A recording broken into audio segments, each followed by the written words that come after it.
Κυρίες και κύριοι, καλησπέρα σας. Απόψε είναι Δευτέρα, 22 Μαΐου του 2023.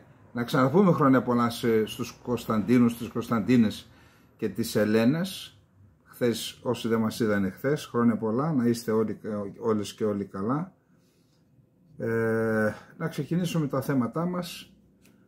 Στο τέλος θα κάνω μια αναφορά για τις εκλογές, πάλι με βάση τα θέματα της εξωτερικής πολιτικής και της άμυνας.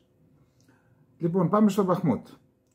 Κορυφαίο ζήτημα γιατί ο Ζελένσκι από τον Μάρτι είχε πει, όταν δεχόταν ερωτήσεις για ποιο λόγο επιμένει στον Μπαχμούτ, είπε εμείς θα επιμείνω στον Μπαχμούτ να το κρατήσουμε και να μην ιτηθούμε, γιατί αν ιτηθούμε τότε θα δεχθούμε πιέσεις από τη Δύση, από χώρες της Δύσης, να καθίσουμε στο τραπέζι με τους Ρώσους. Τώρα, εάν τελικά έχει πέσει τον Μπαχμούτ, γιατί ακόμα υπάρχουν αντιφατικά, θα τα δούμε παρακάτω δημοσιεύματα, φαίνεται ότι είχε η πρόβλεψή του και οι φόβοι του επαληθεύτηκαν, θα δούμε παρακάτω γιατί. Να δούμε λοιπόν τι λέει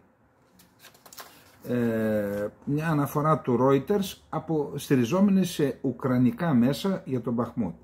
Η Ουκρανία δήλωσε σήμερα ότι τα στρατεύματά της συνεχίζουν να προελάβουν στα πλευρά του μετώπου στην κατεστραμμένη πόλη Μπαχμούτ, βόρεια και νότια, στο ανατολικό τμήμα της χώρας, αν και η ένταση των κινήσεών τους έχει μειωθεί και η Ρωσία φέρνει περισσότερες δυνάμεις στην περιοχή. Η Ρωσία δήλωσε το Σάββατο ότι είχε καταλάβει τον Μπαχμούτ, αλλά Ουκρανοί αξιωματούχοι έχουν έκτοτε πει ότι οι δυνάμεις του Κιέβου συνεχίζουν να ελέγχουν ένα μικρό μέρος της πόλης. Η Υφυπουργός Άμυνας Χάνα Μαλιάρ επανέλαβε σήμερα ότι η Ουκρανία έχει μικρό έρισμα μέσα στην ίδια την πόλη. Μέσω των κινήσεών μας στα πλευρά, προς βορρά και νότο, καταφέραμε να καταστρέψουμε τον εχθρό, δήλωσε η ίδια σε σχόλια που μεταδόθηκαν τηλεοπτικά.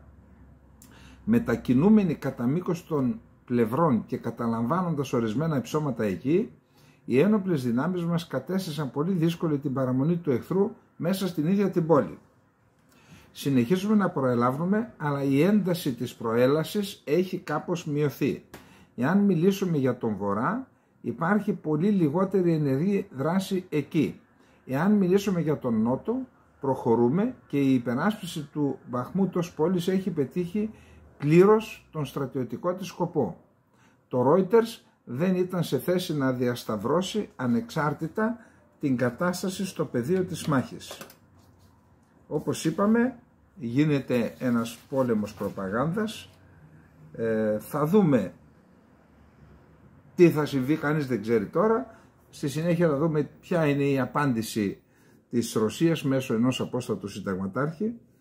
Να πούμε ότι με βάση ρωσικές πληροφορίες το επόμενο στόχος των ρωσικών ενόπλων δυνάμεων είναι οι πόλεις Μαρίνκα και Αντβίβκα, αλλά και το Κραματόρσκ και το Σλαβιάνσκ, που κατά πάσα πιθανότητα, εάν καταληφθούν και αυτές οι πόλεις, κυρίως το Κραματόρσκ και το Σλαβιάνσκ, και φυσικά Μαρίνκα και Αντβίβκα, τότε πιθανόν να πούν οι Ρώσοι εμείς το ολοκληρώσαμε την λεγόμενη ειδική στρατιωτική επιχείρηση. Επίσης σήμερα ρωσικά δημοσιεύματα θέλουν ουκρανικό στρατό να έχει εισβάλει στο Μπελγκορόντ, που είναι μια περιφέρεια στην παραμεθόριο κοντά στην Ουκρανία. Οι ρωσικές δυνάμεις λέει ότι τις απόθυσαν από την περιοχή.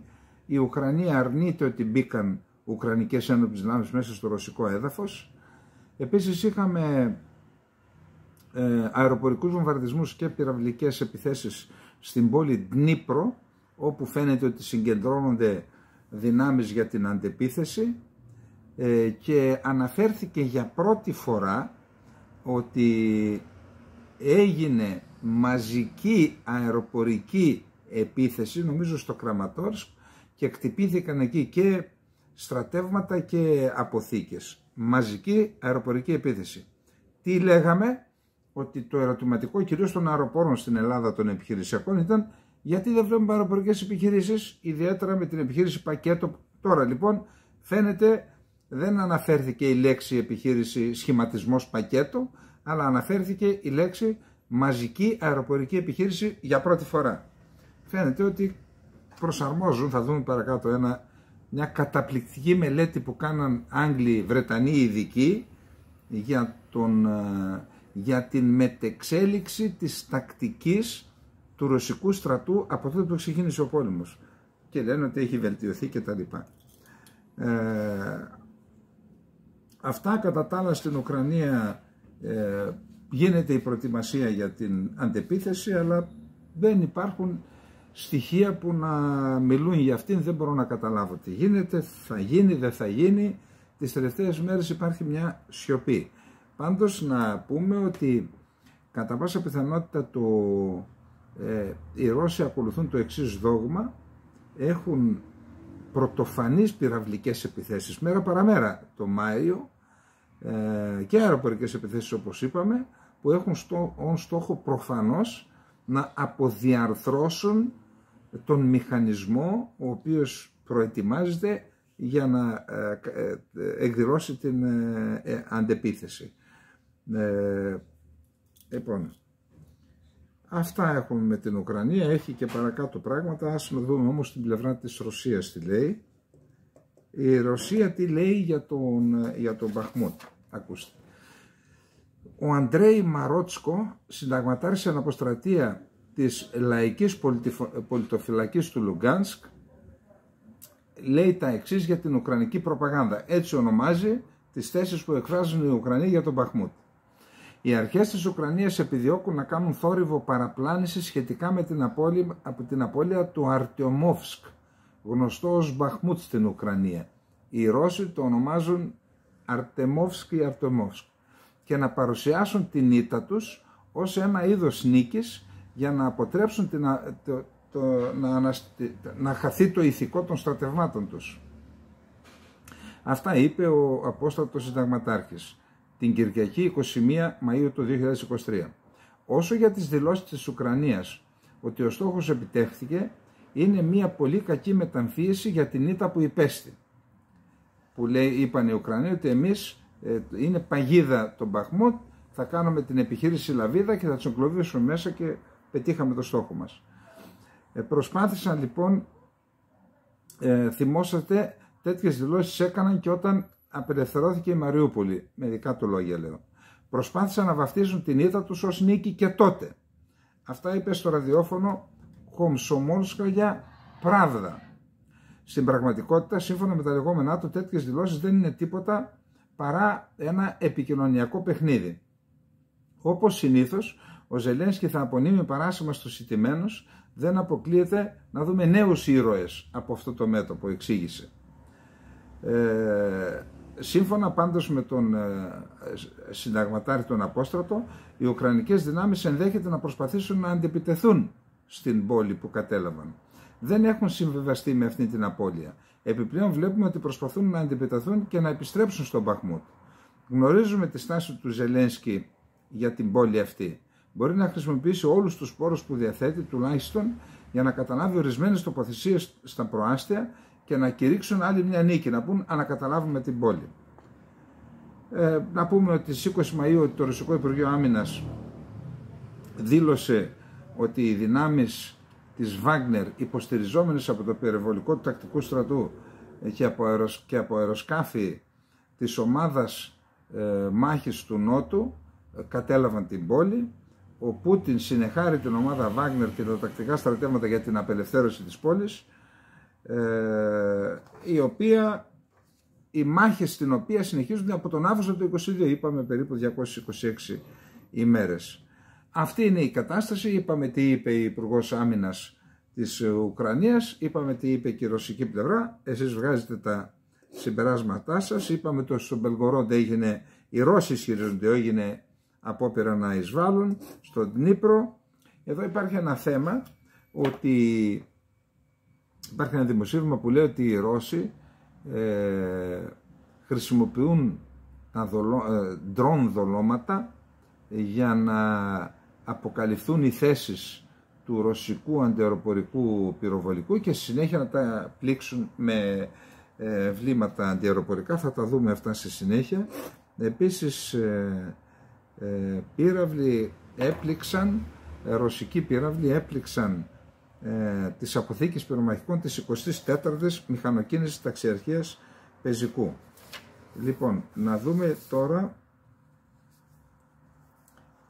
τι έγινε με αυτή την καταπληκτική μελέτη που έκαναν δύο Άγγλοι αναλυτές, ο Jack Watling και ο Nick Reynolds του Royal United Services Institute, μιας δεξαμενής σκέψης με έδρα το Λονδίνο, που δείχνει αυτή η μελέτη πώς έχουν εξελιχθεί οι ρωσικές τακτικές από τότε που ξεκίνησε ο πόλεμος. Σχεδόν 15 μήνες από την εισβολή του ρωσικού στρατού στην Ουκρανία, που δεν έχει φέρει και σημαντικά αποτελέσματα με βάση τη μελέτη, η τακτική του ρωσικού στρατού τροποποιείται και προσαρμόζεται στις απαιτήσεις του πολέμου αυτού. Σημειώνοντας σημαντική βελτίωση, επισημαίνει βρετανική μελέτη που δημοσιεύει το περιοδικό Economist, αλλά και πάλι κατά τον Economist οι Ουκρανοί είναι σε θέση να επικρατήσουν των Ρώσων επί το εδάφος. Επισημαίνουν ότι στη μελέτη αρκετούς τομείς όπου έχει σημειωθεί τροποποίηση, πολλοί από τους οποίους θα αποτελέσουν σημαντική απειλή για τα σχέδια αντεπίθεσης της Ουκρανίας. Πραγματικά τη διάβασα τη μελέτη, είναι σημαντική, θα πούμε κάποια κομμάτια. Το πιο σημαντικό είναι ότι έχει αλλάξει η βασική τακτική του πεζικού. Η Ρωσία ξεκίνησε τον πόλεμο χρησιμοποιώντας τακτικά συγκροτήματα τάγματος. Τακτικό συγκρότημα τάγμα, αυτή ήταν η βασική μονάδα τάγματος. Τι σημαίνει τακτικό συγκρότημα? Έχουμε ένα τάγμα μηχανοκίνητου πεζικού και δίνουμε σε αυτό υποδιοίκηση, μία ύλη αρμάτων, μία πυροβολαρχία πυροβολικού, πιθανόν μια ομάδα αντιαεροπορικού πυροβολικού, αντιαερωματικά, και έτσι γίνεται τακτικό συγκρότημα, του οποίου η δύναμη, λέει, έφτανε τα 800 άτομα. Από τότε όμως αυτό είχε αλλάξει. Η Ρωσία στέλνει τώρα μικρές ομάδες πεζικού μιας χρήσης, τις ονομάζει, δηλαδή μια χούφτα ανδρών τη φορά, βάζει ότι είναι συχνά υπό την επίρρεια αμφεταμινών για μάχη μέχρι θανάτου. Δεν ξέρουμε αν είναι αληθές αυτό, λέμε ποιος το υπογράφει, έτσι. Δεν είναι κάποια μεγάλη επίθεση, αλλά περισσότερο τους στέλνουν ως δόλωμα. Αναγκάζουν τους Ουκρανούς να αποκαλύψουν τις θέσεις τους, να αποκαλύψουν και τις δυνάμεις και τα πυρά τους, και σπαταλούν και τα πυρομαχικά τους, και μετά έρχονται οι μεγαλύτερες μονάδες, πιθανόν τακτικά συγκροτήματα, και επιτίθενται στις ουκρανικές δυνάμεις που αποκάλυψαν τις θέσεις τους, και υποστηρίζεται αυτές οι μεγαλύτερες μονάδες από τετραγωνισμένο όλμους και πυροβολικό. Εάν καταληφθεί μια θέση, οχυρώνεται εντός 12 ωρών. Έχουμε δηλαδή την σταθεροποίηση επί του καταληφθέντος στόχου, όπως λέγαμε στα επιτελικά. Η ταχύτητα με την οποία σκάβει το ρωσικό πεζικό και βελτιώνει τις θέσεις μάχης είναι αξιοσημείωτη. Αυτό οι συγγραφείς της μελέτης πήγαν στην Ουκρανία και μίλησαν επί τόπου με Ουκρανούς διοικητές που ζουν τον πόλεμο. Οι Ρώσοι μηχανικοί τα κατάφεραν ιδιαίτερα καλά στην κατασκευή οχυρώσεων, στην τοποθέτηση γεφυρών και στην αρκοθέτηση. Σε ορισμένες περιοχές οι αμυντικές οχυρώσεις φτάνουν μέχρι και μήκος 30 χιλιόμετρων και σε βάθος. Παράλληλα βελτιώνεται και το ρωσικό πυροβολικό. Αν και ο ρυθμός των πυρών είναι μειωμένος, το ρωσικό πυροβολικό είναι πιο εύστοχο και εκεί άλλαξε η τακτική του. Επίσης, τα αναγνωριστικά drones είναι όλο ένα και πιο αποτελεσματικά, επιτρέποντας τα πυροβόλα να χτυπούν ουκρανικούς στόχους μέσα σε 3 έως 5 λεπτά από τον εντοπισμό του στόχου. Εντοπίζει τον drone και σε 3 έως 5 λεπτά έχει το ταγμένο πυροβόλο, προσαρμόζει τα στοιχεία, βάζει τα στοιχεία και στέλνει στο στόχο. Αυτό ενισχύεται από την αυξανόμενη χρήση του συστήματος Strelets, ενός μικρού υπολογιστή που συνδέει ντρόν και επίγειους αισθητήρες με τις συστοιχίες του πυροβολικού. Μία ακόμη συνήθιση τακτική των Ρώσων πλέον είναι, αφού καταλάβουν μια περιοχή, αποσύρονται από αυτήν, παρασέρνουν τους Ουκρανούς να κινηθούν στην περιοχή που εγκατέλειψαν και στη συνέχεια τους επιτίθενται. Αυτό είναι ένα είδος παγίδας που το χρησιμοποιούν πλέον ως τακτική οι Ρώσοι. Νέα στρατηγική ακολουθούν και οι δυνάμεις των θωρακισμένων. Αντί να επιλέγουν την ταχεία και ισχυρή επίθεση κατά των Ουκρανικών γραμμών, επιλέγουν τις βολές από ασφαλή απόσταση μέχρι 7 χιλιόμετρα βαράνελοι, ενώ από 7 χιλιόμετρα, ενώ βελτιώνουν την απόκρυψή τους από θερμικό εντοπισμό, μαχόμενες νωρίς το πρωί ή το βράδυ. Μία από τις πιο σημαντικές πτυχές της σύγκρουσης είναι ο ηλεκτρονικός πόλεμος, και εδώ να δοθεί βαρύτητα, όπου η ρωσική προσαρμογή και βελτίωση ήταν πιο εντυπωσιακή σύμφωνα με δυτικούς και Ουκρανούς αξιωματούχους. Η Ρωσία έχει αναπτύξει μεγάλα συστήματα ηλεκτρονικού πολέμου για κάθε 10 χιλιόμετρα του μετώπου. Ανά 10 χιλιόμετρα ένα σύστημα. Σε μεγάλο βαθμό στοχεύουν τα drones και βοηθούν πολύ. Προσέξτε, η Ουκρανία χάνει 10.000 drones το μήνα, αναφέρει η μελέτη, δηλαδή πάνω από 300 drones χάνει καθημερινά.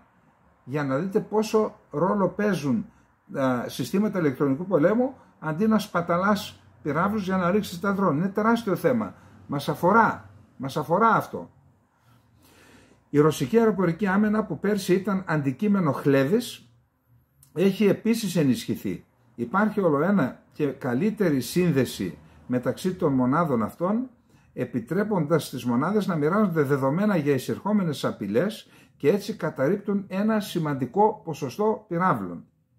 Αυτά τα ευρήματα μπορεί να δώσουν την εντύπωση ότι η αντεπίθεση της Ουκρανίας είναι καταδικασμένη. Αυτό απέχει πολύ από την πραγματικότητα. Το κλειδί, εδώ δίνω και γραμμή, συμπεραίνουν οι συγγραφείς της μελέτης, δεν είναι τόσο τα νέα όπλα όσο οι ορθές τακτικές. Εάν η Ουκρανία μπορεί να πλήξει τη ρωσική άμυνα και να τους επιβάλλει μια δυναμική κατάσταση, να σπάσει την άμυνα δηλαδή, οι ρωσικές μονάδες είναι πιθανόν να χάσουν γρήγορα το συντονισμό τους. Για να ξεπεράσουν τις άμυνες και να εκμεταλλευτούμε τα κενά, λένε οι Ουκρανοί, θα απαιτήσουμε να γίνουν σωστά τα βασικά. Ένα απόθυμα ανταλλακτικών για ό,τι εξοπλισμό παίρνουμε από τη Δύση, εγχειρίδια μεταφρασμένα στα ουκρανικά και καλές ασκήσεις εκ των πρατέρων. Συγγνώμη, αυτά άμα δεν τα έχεις θα τα πάρεις στα εγχειρίδια ενώ θα ξεκινήσει ο πόλεμος, αυτά έπρεπε να έχουν γίνει προτού πάρεις καν τα οπλικά συστήματα. Τώρα ζητάς εγχειρίδια, ζει σε Μάη. Στις 14 Μαΐου οι Βρετανικές υπηρεσίες πληροφοριών ανέφεραν ότι οι ρωσικές δυνάμεις στην Ουκρανία πιθανότητα δεν διαθέτουν μεγάλο ικανό εφεδρικό προσωπικό για να ανταποκριθούν στις προκλήσεις που έρχονται. Το αμυντικό σύστημα της Ρωσίας είναι πολύ βελτιωμένο, αλλά είναι ακόμη εύθραστο και οι Ουκρανοί μπορούν ακόμα να το νικήσουν. Να σας πω κάτι. Αυτό θα έπρεπε και οι Έλληνες, εντάξει, για να μην εμπλακεί κανονικά ο στρατός, κάποιο ελληνικό κέντρο έρευνας Ινστιτούτο έπρεπε να κάνει και αυτό μια τέτοια μελέτη, να ζητήσει από τους Ουκρανούς, όπλα τους δώσαμε, για να δούμε πώς είναι ο πόλεμος, πώς γίνεται ο πόλεμος. Εμείς δεν έχουμε πολεμική εμπειρία. Από το 1974 δεν ζει και κανένας, ενώ στο στρατό εν ενεργεία, που να έχει ρίξει μια σφαίρα σε πόλεμο. Από ό,τι ξέρουμε τουλάχιστον, έτσι. Άρα, ξέρω ότι έγινε κάτι με τον πόλεμο στο Καραμπάχ. Ότι πήραμε κάποια πράγματα, κάποια Ινστιτούτα τέλος πάντων, έτσι, για να μην... Νομίζω ότι κάτι τέτοιο πρέπει να γίνει και τώρα. Αυτά έχουμε και για την Ρωσία. Να πάμε στο επόμενο θέμα, ένα σημαντικό θέμα που είναι τα F-16. Λοιπόν, είπαμε ότι το ΝΑΤΟ, φοβούμενο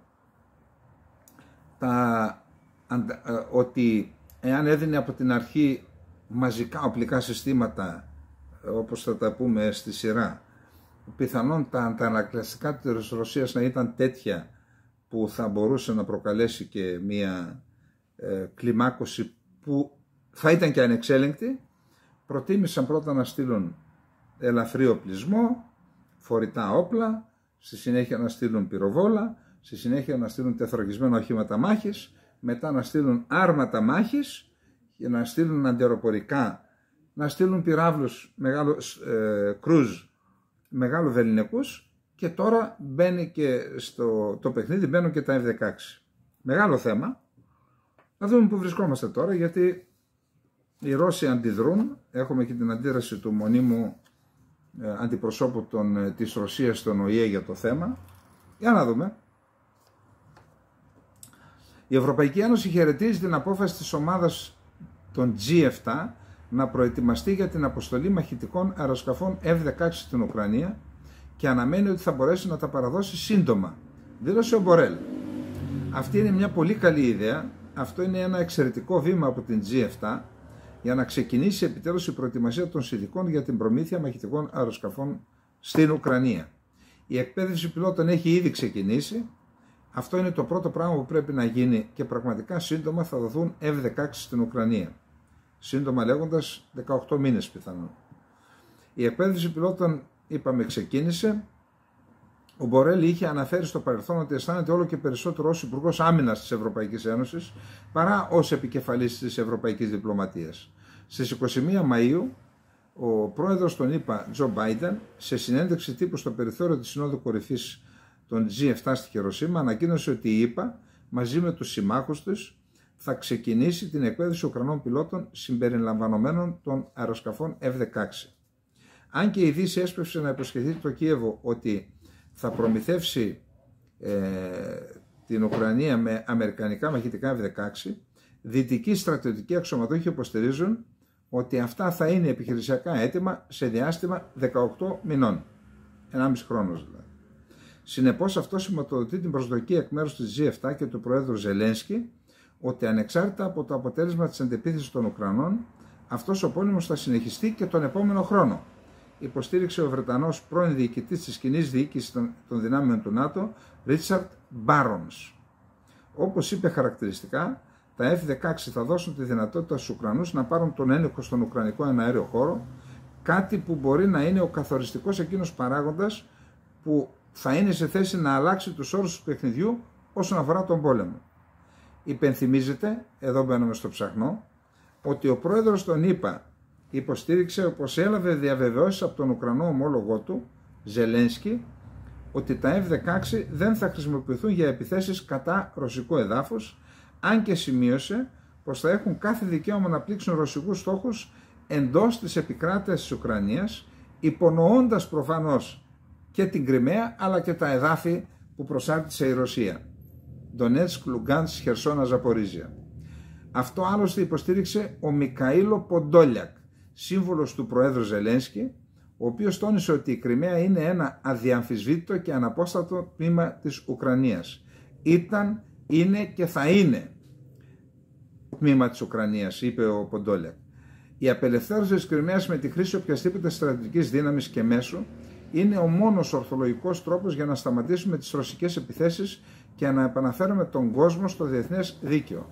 Είναι άμεση υποχρέωση και αναγκαιότητα για την Ουκρανία σήμερα, ανέφερε ο Ποντόλιακ σε ανάρτηση στο Twitter. Η Ρωσία από την πλευρά της προειδοποίησε τη Δύση πως η τυχόν παράδοση μαχητικών F-16 στην Ουκρανία εγείρει ζήτημα εμπλοκής του ΝΑΤΟ στις στρατιωτικές συγκρούσεις.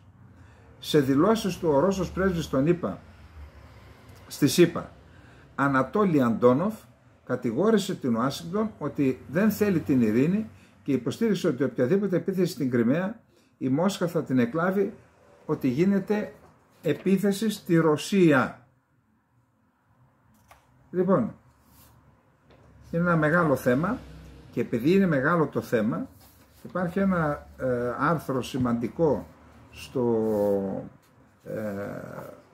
στο Bloomberg Opinion του James Σταυρίδη, ο οποίος λέει, δεν θα το διαβάσουμε, σας παραπέμπω στον υφογνώμονα να το διαβάσετε, τα ωφέλη από την παροχή των F-16 στην Ουκρανική πολεμική αεροπορία, εάν θα χρησιμοποιηθούν με έξυπνο τρόπο τα F-16, θα είναι σημαντικότατα. Αναφέρεται στα χαρακτηριστικά το F-16 ότι είναι ένα αεροσκάφος πασπαρτού, είναι και για επιθέσεις στο έδαφος και για αερομαχίες και για αναχαιτήσεις, ότι έχει χρησιμοποιηθεί σε πολλούς πολέμους. Αναφέρεται και στους κινδύνους, τα ωφέλη, τι άρματα μπορούν τι οπλικά συστήματα μπορούν να μεταφέρουν κλείνει.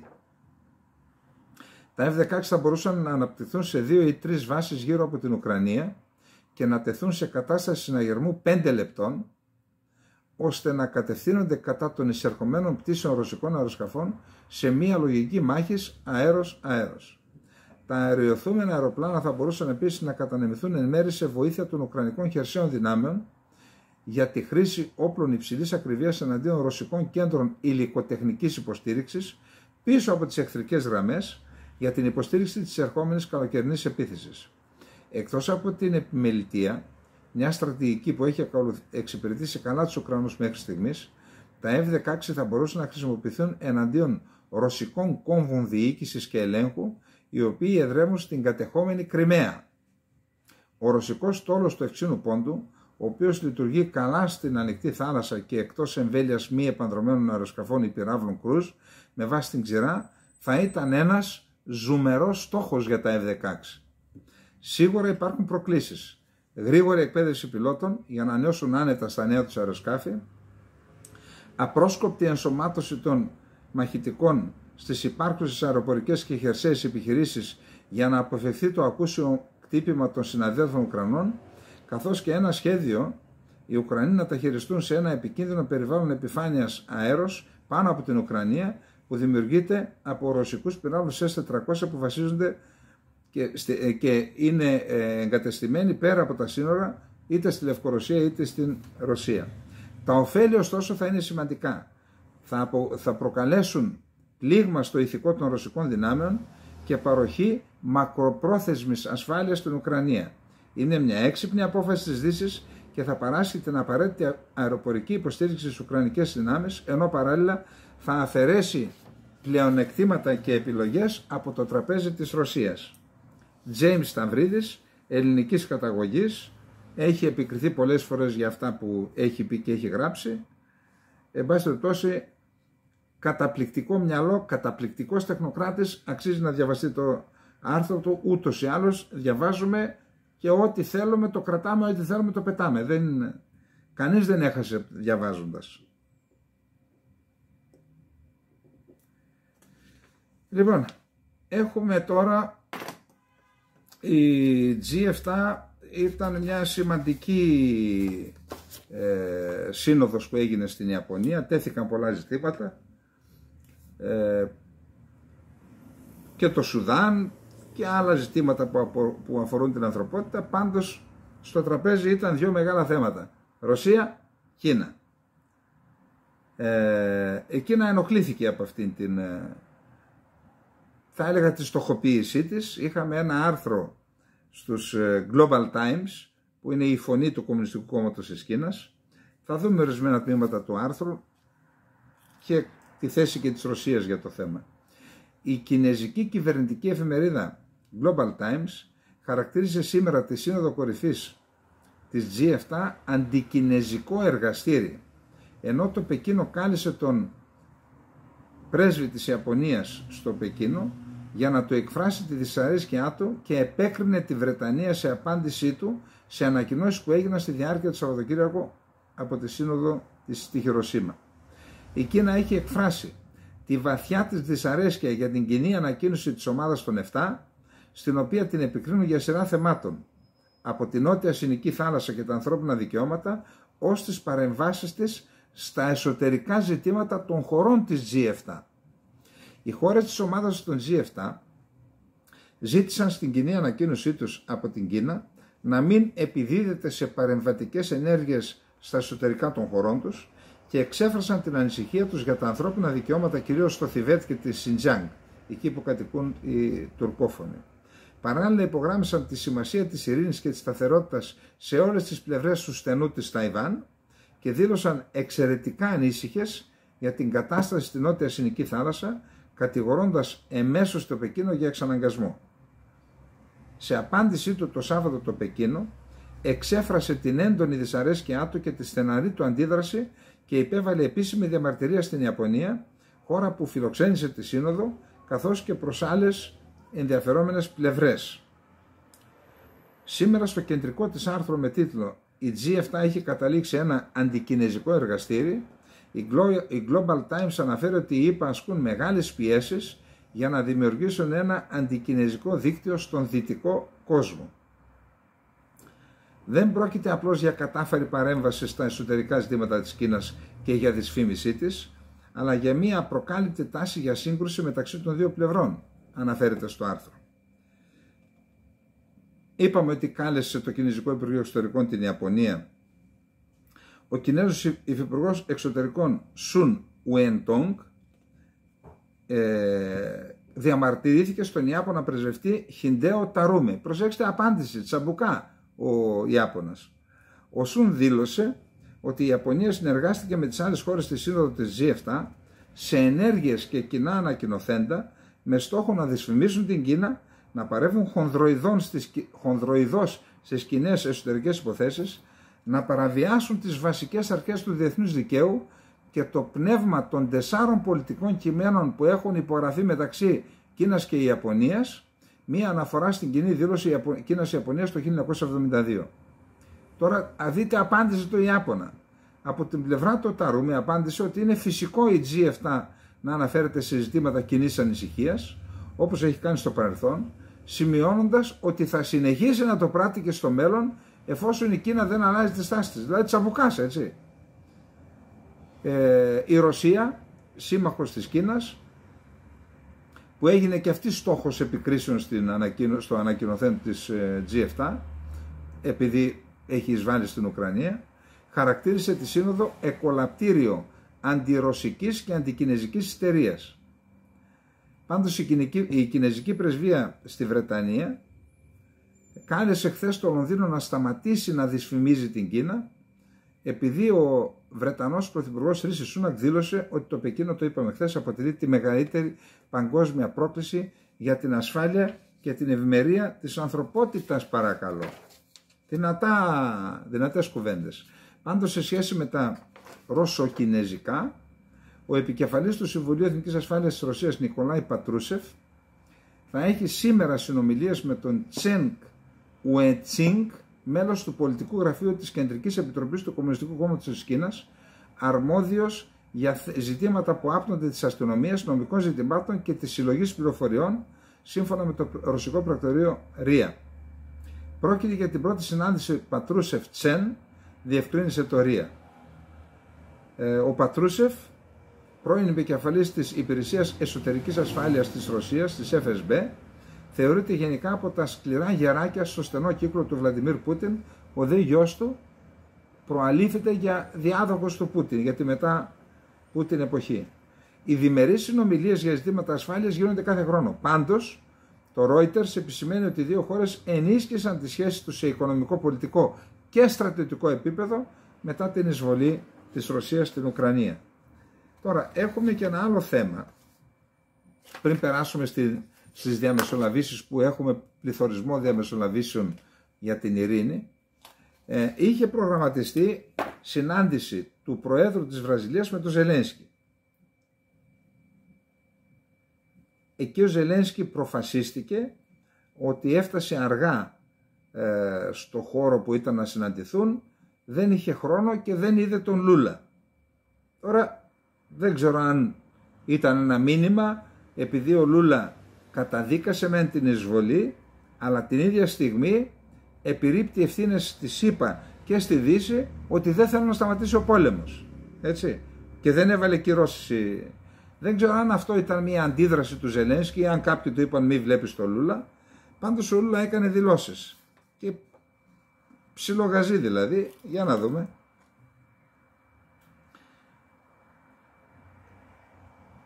«Δεν είμαι απογοητευμένος», απάντησε ο Λούλα κατά τη διάρκεια συνέντευξης τύπου πριν αναχωρήσει από την Ιαπωνία. «Στεναχωρήθηκα καθώς θα ήθελα να το συναντήσω και να συζητήσω μαζί του για το ζήτημα. Όμως ο κύριος Ζελένσκι είναι ενήλικος. Δούλεμα. Ξέρει τι κάνει». Διευκρίνησε ότι η συνάντηση με τον Ζελένσκι θα γινόταν το απόγευμα της Κυριακής, τελευταία μέρα της G7. Όμως ο πρόεδρος της Ουκρανίας έφτασε με καθυστέρηση και το πρόγραμμά του, όπως είπε, ήταν ήδη βεβαρημένο και δεν επέτρεψε να προγραμματιστεί νέο ραντεβού. Ο Ρούλα σημείωσε ακόμη πως δεν βλέπει να υπάρχει ενδιαφέρον από το Ζελένσκι να συζητήσουν. Καρφίκιο εδώ. τουλάχιστον άμεσα, κρίνοντας πως ούτε ο πρόεδρος της Ουκρανίας ούτε ο πρόεδρος της Ρωσίας Βλαντιμίρ Πούτιν θέλουν να συζητήσουν για την ειρήνη. Για την ώρα είναι και οι δύο πεπισμένοι πως θα κερδίσουν τον πόλεμο, εξήγησε. Μέχρι εδώ καλά το πάει ο Λούλα. Λοιπόν, να πούμε μόνον ότι όταν ο Λούλα είπε ότι οι ΗΠΑ και οι Δύση δεν θέλουν να σταματήσει ο πόλεμος, ενοχλήθηκαν οι ΗΠΑ και έκαναν δήλωση ότι ο Λούλα παπαγαλίζει την προπαγάνδα της Ρωσίας. Αυτά λοιπόν και με τα κινέζο-ρώσιο-βραζιλιάνικα. Έχει ενδιαφέροντα πράγματα όπως βλέπετε. Να πάμε στο επόμενο θέμα μας.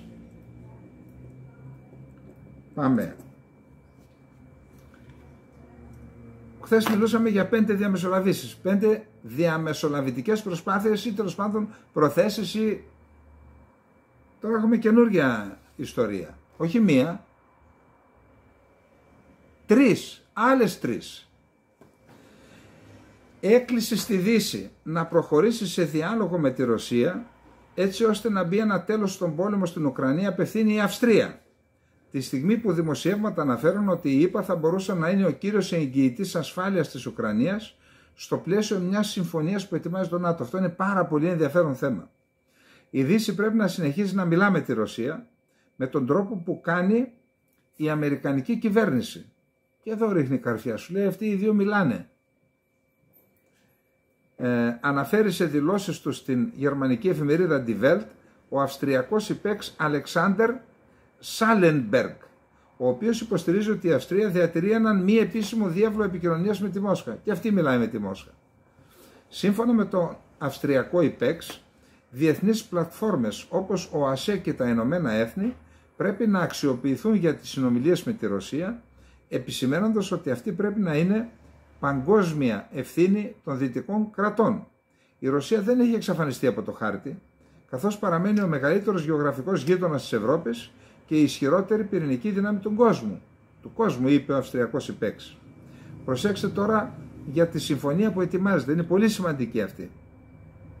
Επειδή δεν μπορούν να βάλουν την Ουκρανία στο ΝΑΤΟ, γιατί αυτό θα σήμαινε εμπλοκή του ΝΑΤΟ στον πόλεμο αυτομάτως λόγω του άρθρου 5, ετοιμάζουν τώρα μια συμφωνία που να έχει παρόμοια χαρακτηριστικά με τη συμφωνία που έχουν οι ΗΠΑ με το Ισραήλ, που είναι εγγυήτρια δύναμη. Δημοσίευμα της Wall Street Journal υποστηρίζει ότι οι ΗΠΑ μπορούν να γίνουν ο βασικός εγγυητής για την ασφάλεια της Ουκρανίας στο πλαίσιο μιας νέας συμφωνίας που ετοιμάζει το ΝΑΤΟ για το Κίεβο. Βάσει του δημοσιεύματος, ο πρώην επικεφαλής του τμήματος πολιτικού σχεδιασμού του ΝΑΤΟ, Φαμπρίς Ποτιέ, υποστηρίζει ότι οι ΗΠΑ είναι έτοιμες να ενεργήσουν ως κύριος εγγυητής για το Κίεβο με τη συμμετοχή Ευρωπαίων εταίρων. Η συμφωνία πρέπει να έχει ισχυρή δεσμευτική ισχύ και να εμπνέει εμπιστοσύνη, διαφορετικά η Ρωσία δεν θα την πάρει στα σοβαρά, αναφέρει δυτικός αξιωματούχος, ο οποίος συμμετείχε στην ανάπτυξη του σχεδίου. Όπως λέει, η επιτυχία της συμφωνίας θα εξαρτηθεί από τις λεπτομέρειες. Εκεί κρύβεται ο διάβολος. Διευκρινίζεται μάλιστα ότι το μοντέλο ασφάλειας που θα προσφερθεί στην Ουκρανία θα είναι παρόμοιο με αυτό που χρησιμοποιείται σήμερα για το Ισραήλ.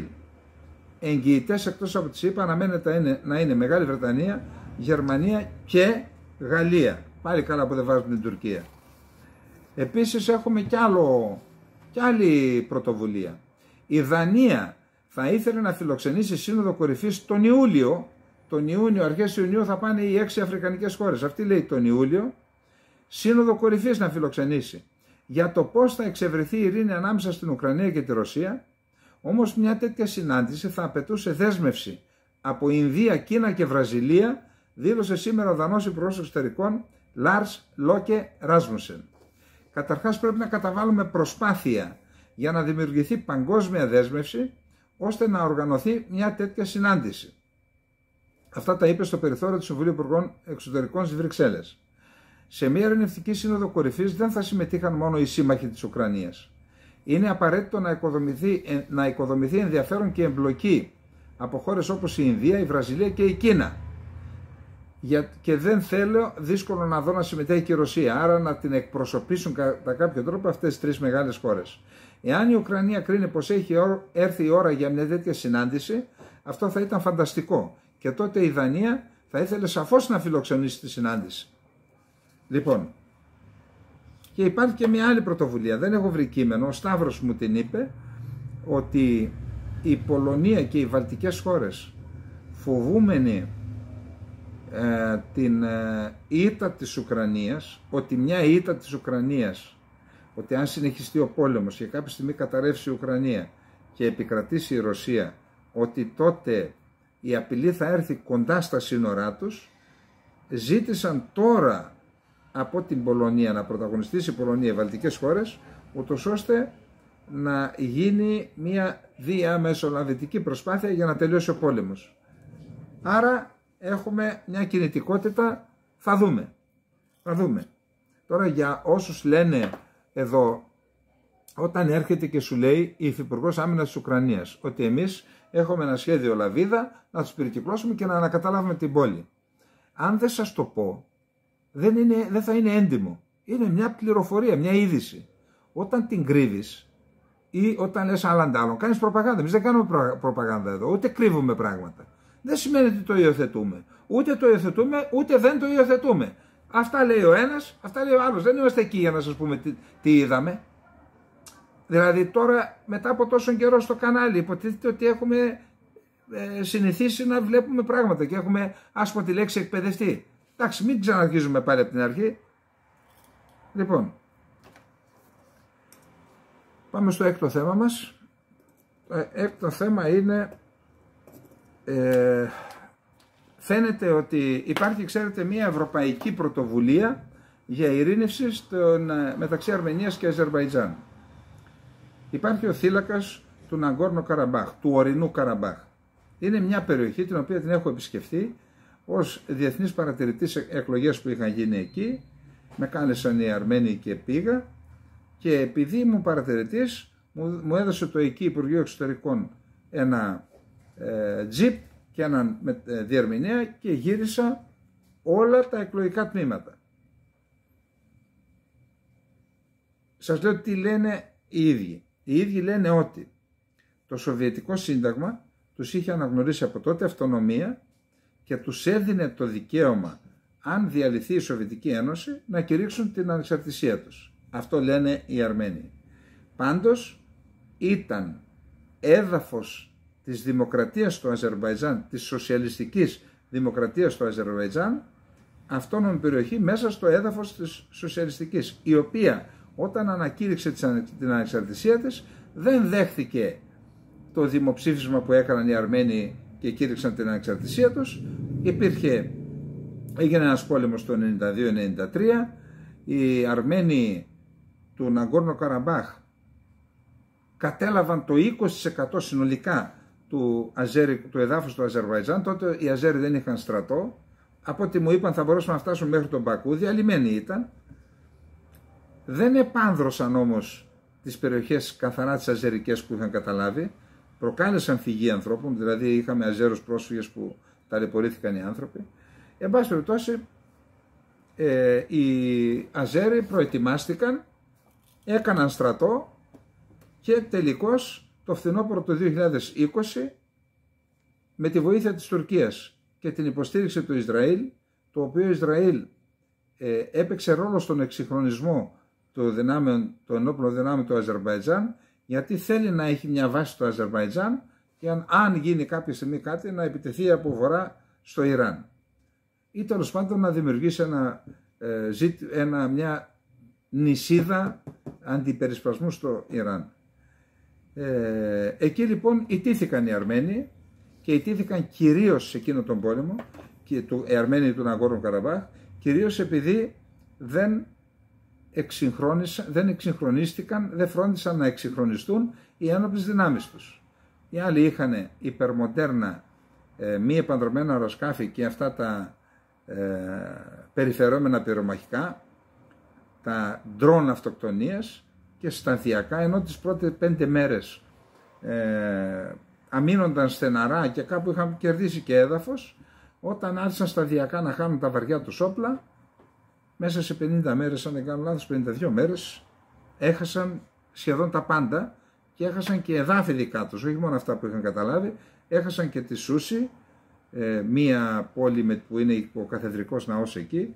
Εν πάση περιπτώσει, παρενέβησαν οι Ρώσοι, έχουμε ειρηνευτικές δύναμεις των Ρώσων εκεί, αλλά από τις 12 Απριλίου, πότε είναι, το Αζερβαϊτζάν, για να περάσεις από το έδαφος της Αρμενίας να μπεις μέσα στον θύλακα του Ναγκόρνο Καραμπάχ, υπάρχει ένας διάβλος του Λατσίν, λέγεται. Εκεί λοιπόν τον έκλεισαν οι Αζέροι και δεν επικοινωνεί πλέον η Αρμενία με τον Ναγκόρνο Καραμπάχ. Οι άνθρωποι εκεί κινδυνεύουν με λοιμό, δεν έχουν φάρμακα, έχουν σοβαρότητα προβλήματα. Είναι ένας εγκλωβισμένος λαός, είναι 150.000 έμειναν εκεί νομίζω. Αυτό λοιπόν τώρα που είναι σε 23 Απριλίου έκλεισαν τον διάβλο αυτών επικοινωνίας και τώρα είναι σε εξέλιξη μία ειρηνευτική πρωτοβουλία της Ευρωπαϊκής Ένωσης και γράφεται, σήμερα γράφτηκε, ότι ο Πασινιάν δέχθηκε να υπογράψει συμφωνία με το Αζερβαϊτζάν ότι το Ναγκόρνο Καραμπάχ ή το Αρτσάχ αποτελεί έδαφος του Αζερβαϊτζάν, είναι βασικό ζητούμενο από το Αζερβαϊτζάν αυτό, και ταυτόχρονα να λάβει εγγυήσεις για την ασφάλεια και τα δικαιώματα δηλαδή ενός είδους αυτονομία. Θα δούμε, δηλώνει την πρόθεσή του Πασινιάν, να δούμε αν θα επιτευχθεί αυτό. Δεν ξέρω, δεν έχουμε λόγο, οι άνθρωποι αυτοί υποφέρουν, μακάρι να βρεθεί μια λύση, αλλά να ρίξουν και μια ματιά στην ιστορία πόσες συμφωνίες έχουν τηρήσει οι Τούρκοι. Λοιπόν, εδώ διαβάζουμε ότι αναμένεται να ξεπεραστεί το εμπόδιο Τουρκία και η Σουηδία να γίνει μέλος του ΝΑΤΟ στη Σύνοδο Κορυφής που θα γίνει στο Βίλνιους της Λιθουανίας. Λοιπόν, η Σουηδία υπέβαλε αίτημα ένταξης μαζί με τη Φινλανδία. Η Φινλανδία έγινε επίσημα δεκτή 4 Απριλίου. Η Σουηδία δεν έγινε δεκτή επειδή η Τουρκία έβαλε βέτο. Έγκριση της ένταξης της Σουηδίας στο ΝΑΤΟ αναμένεται να δοθεί στη Σύνοδο της Συμμαχίας που θα γίνει τον προσεχή Ιούλιο στο Βίλνιους της Λιθουανίας, δήλωσε ο Νορβηγός Πρωθυπουργός Γιόνας Γκάρ Στόρε. Σημειώνεται ότι η Νορβηγία έχει παίξει πάντα έναν ρόλο διαμεσολαβητικό και ιδιαίτερα μεταξύ της Τουρκίας και των Κούρδων και όχι γενικώς των Κούρδων, του Εργατικού Κόμματος του Κουρδιστάν, που η Τουρκία το θεωρεί τρομοκρατική οργάνωση. Επί 3 χρόνια συζητούσαν στο Όσλο για την πολιτική λύση. Άρα τέτοιο ρόλο παίζει, πιθανόν να έχει αναλάβει πάλι η Νορβηγία τέτοιο ρόλο τώρα. Η διαδικασία ένταξης της Σουηδίας, ωστόσο, έχει συναντήσει, όπως είναι γνωστό, τα εμπόδια της Τουρκίας.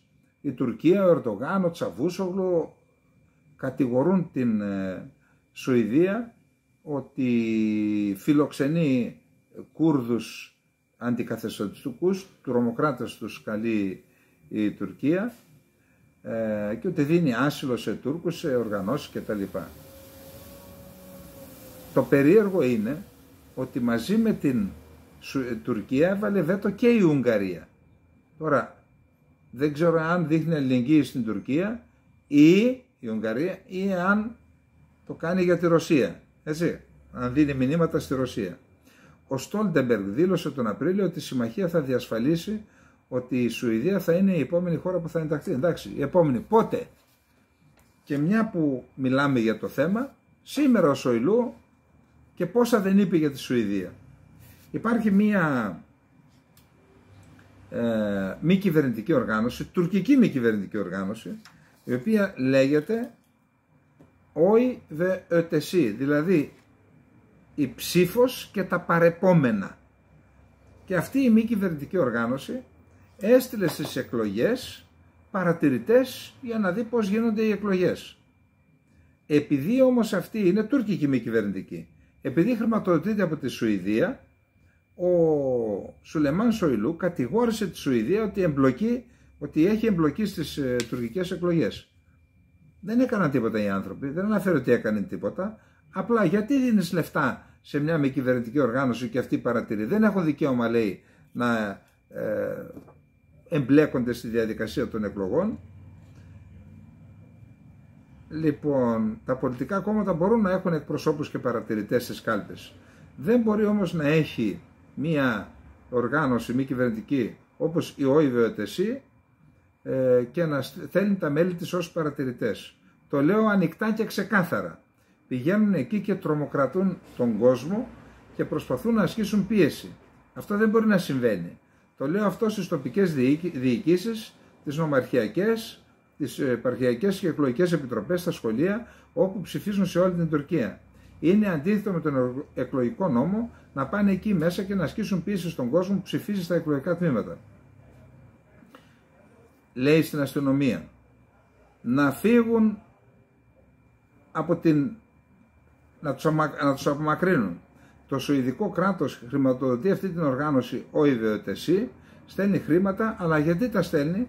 Για να ανακατευτεί στις εκλογές στην Τουρκία και να σπείρει σύγχυση. Αυτό είναι τόσο ξεκάθαρο και προφανές. Ανέφερε ο Σοϊλού, δήλωσε ο Σοϊλού, όπως αναφέρει η εφημερίδα Aydınlık. Πάντως να πούμε ότι ο Σοϊλού κατηγόρησε ευθέως και τις ΗΠΑ και τη Δύση και την Ευρώπη ότι θέλουν να ανατρέψουν τον Ερντογάν. Λοιπόν,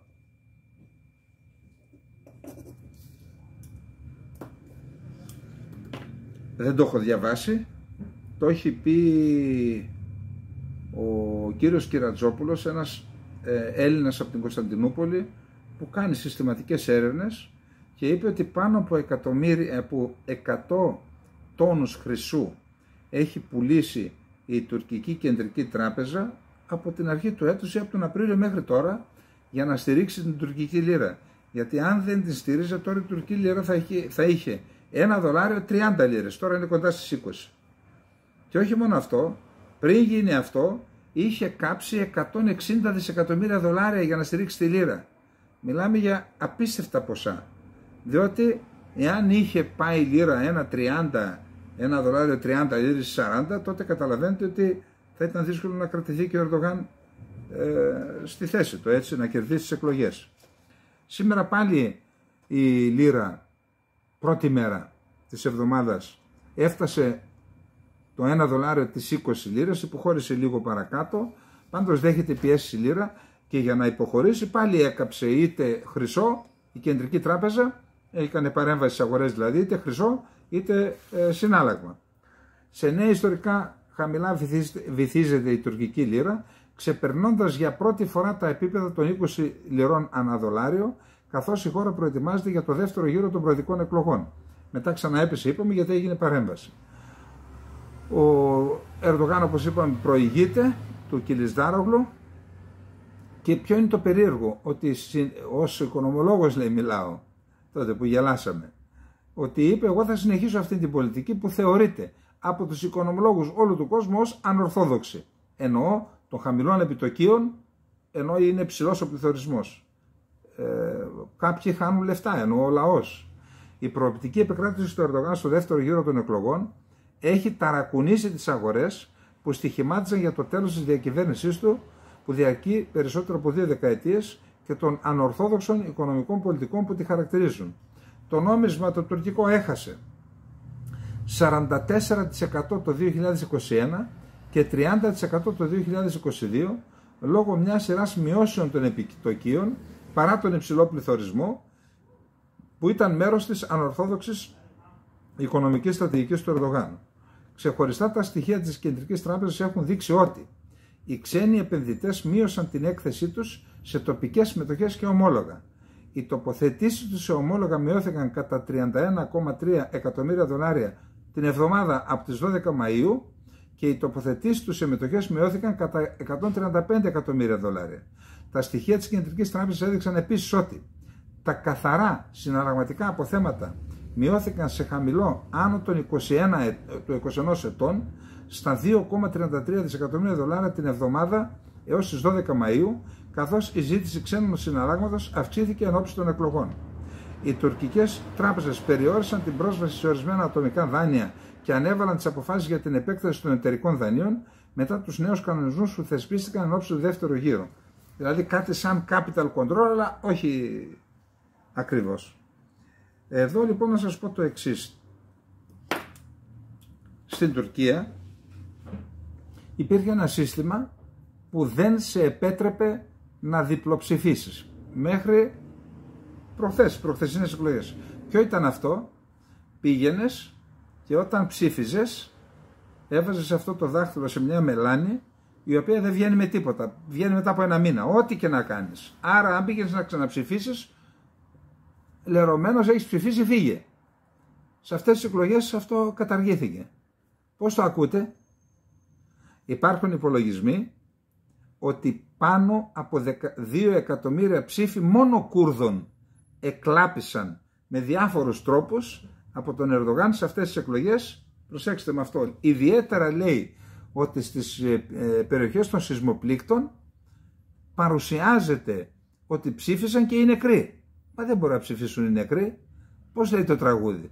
Δεν ζωντανεύουν οι νεκροί. Το ζωντάνεψε ο Ερντογάν. Θαύμα. Τέλος πάντων, θα τα δούμε. Πάντως έχει καταντήσει κωμωδία αυτό το... Εδώ είναι η λέξη παζάρι που γίνεται με τον Ογάν και τον Οσδάγ, που κάνουν συνεχώς, πώς το λέμε αυτό, δημοπρασία κάνουν τον εαυτό τους. Λέει πόσα δίνεις εσύ? Πηγαίνουν στον άλλο, πόσα δίνεις εσύ? Πηγαίνει ξανά στον Ερντογάν, μα εκείνος μου έδωσε τόσα, τι δίνεις εσύ? Αυτό γίνεται. Πανηγύρι. Λοιπόν, μπας περιπτώσει, πάμε στο επόμενο θέμα μας που είναι ο κύριος Τσαβούσογλου, ο οποίος έκανε δήλωση. Λοιπόν, για χρόνια και περίπλοκα προβλήματα στα ελληνοτουρκικά έκανε λόγο ο Τούρκος Υπουργός Εξωτερικών Μευλούτ Τσαβούσογλου, σημειώνοντας ότι οι εκλογές είναι μία νέα αρχή. Τα είπαμε χθες. Τα ελληνοτουρκικά προβλήματα είναι πολύ περίπλοκα. Οι εκλογές είναι μια νέα αρχή. Τα προβλήματά μας είναι προβλήματα που δεν έχουν λυθεί εδώ και χρόνια. Οι περιοχές θαλάσσιας δικαιοδοσίας, οι νησίδες και οι ύφαλοι,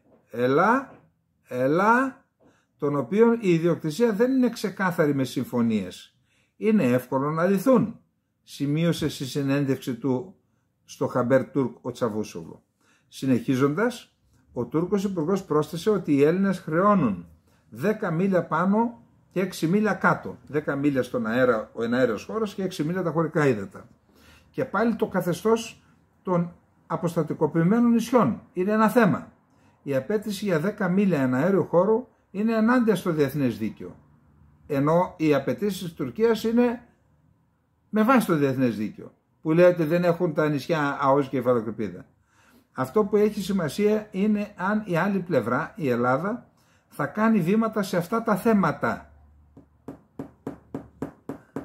Τι έγινε, περιμένει ή έταξε κανένας ότι θα κάνει βήματα σε αυτά τα θέματα? Ο Μητσοτάκης είπε ότι δεν διαπραγματευόμαστε έξω από τις θαλάσσιες δικαιοδοσίες. Η ελληνική πλευρά λέει ας μιλήσουμε μόνο για ένα πράγμα.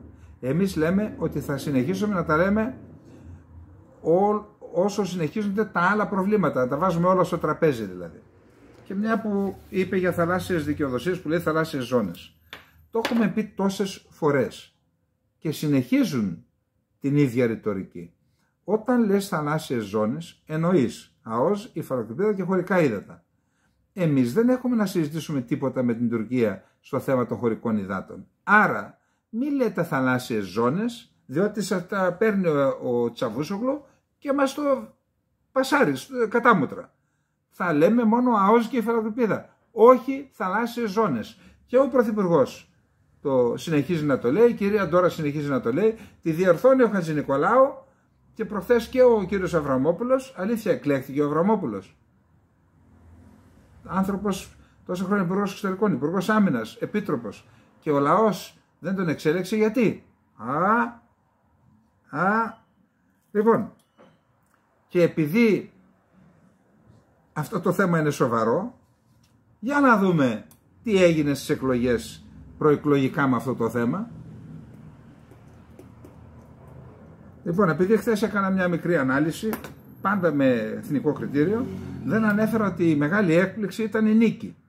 Είπα για τις άλλες, δεν ανέφερα για την νίκη, όντως ήταν η μεγάλη έκπληξη. Ένα κόμμα που ιδρύθηκε πριν 2 μήνες, δεν ξέρω πότε ιδρύθηκε, πάντως δεν το ξέρει κανένας. 2,94 νομίζω. Δηλαδή πήγε στην πηγή και δίνει πια νερό.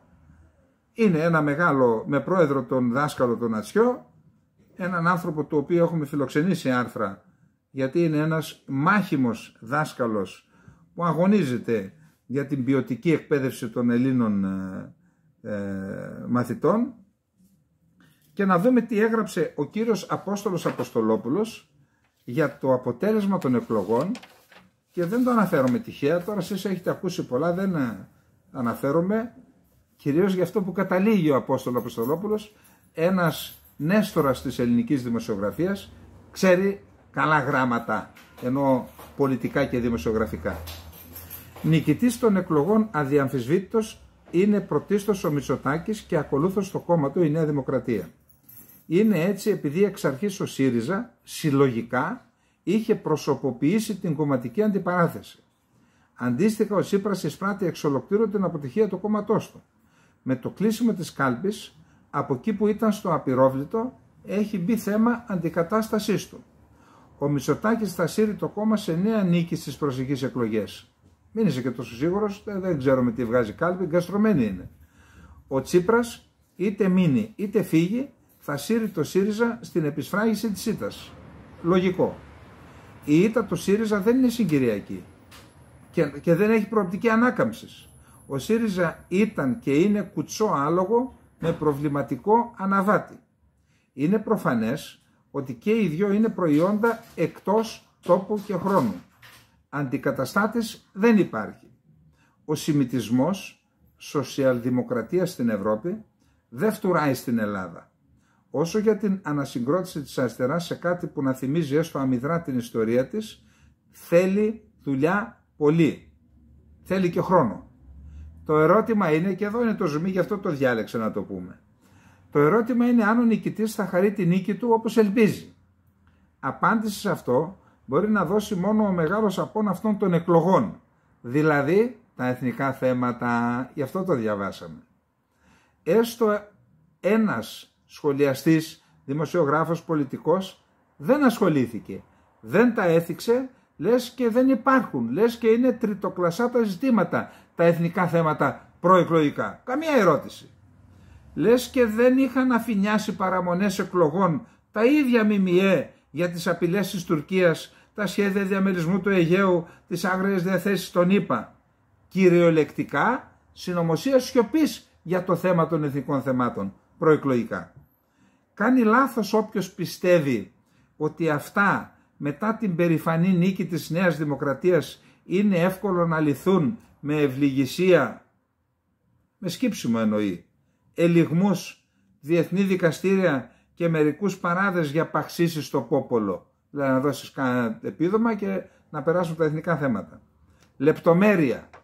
Οι πρέσπες ούτε που αναφέρθηκαν στην προεκλογική περίοδο, αλλά είχαν κέριο μερίδιο στην καταδίκη του ΣΥΡΙΖΑ. Οι πρέσπες του Αιγαίου θα έχουν το δικό τους. Και επειδή κάποιος μου είχε πει σιγά και τι πλήρωσε ο ΣΥΡΙΖΑ για τις πρέσπες, να τι πλήρωσε. Αυτά ξέρετε δεν είναι τιμολόγιο πλήρωσε τώρα, συσσωρεύονται, λειτουργούν σωρευτικά και κάποια στιγμή έρχεται η κατάρρευση. Πάρτε να λοιπόν. Και εδώ ο Αποστολόπουλος, επαναλαμβάνω, έντιμος δημοσιογράφος, φίλος, στέλνει ένα μήνυμα, όχι μόνο στην κυβέρνηση, σε όλους. Προσοχή στα εθνικά θέματα, γιατί μπορεί να μην χαρείτε και πολύ, ή μάλλον να μην μπορέσετε να χαρείτε τη νίκη σας. Έτσι. Και δεν, γι' αυτό σας είπα χθες, ενωμένοι στα θέματα της κοινωνίας, στα θέματα της παιδείας, της υγείας, αλλά και στα εθνικά θέματα ενωμένος ο ελληνικός λαός. Ο διχασμός είδατε τι φέρνει. Καταραίουν τα κόμματα που δεν έχουν ορθό λόγο σαν χάρτινος πύργος. Δεν λέω ότι έχει ορθό λόγο η Νέα Δημοκρατία, αλλά η Νέα Δημοκρατία έχει άλλα χαρακτηριστικά, είναι το κόμμα το αστικό κτλ. Τώρα, Μου είπανε πριν από λίγο ότι το δικαστήριο αποφάσισε να συνεχιστεί η προφυλάκηση Μπελέρη και του δικηγόρου του. Ο κύριος Δένδιας, ο οποίος πρότευσε μάλιστα, πήρε πολύ υψηλό αριθμό ψήφων, λέει θα το πω στους Ευρωπαίους για την αποφυλάκηση. Του κάηκε καρφί του Ράμα, τι θα πούνε οι Ευρωπαίοι. Ο Ράμα έχει πάρει την υποστήριξη των Ευρωπαίων, έχει πάρει την υποστήριξη της Ελλάδας, δεν ξέρω αν υπογράψαμε και τίποτα και για τα Σκόπια και για το Κωσυφοπαίδιο και για την...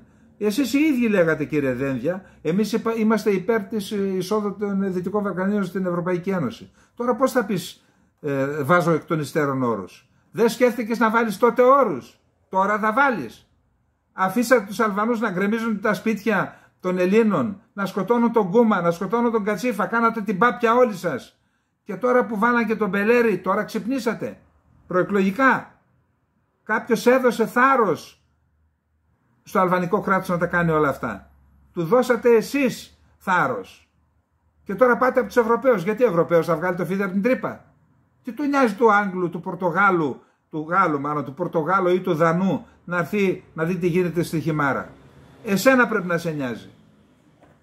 Και μου είπαν, δεν τη διάβασα πάλι, ότι η κυρία Σακελαροπούλου στη δήλωσή της για την γενοκτονία του Πόντου είπε ότι και ήρθαν, λέει, μετά τη γενοκτονία ήρθαν στη χώρα μας.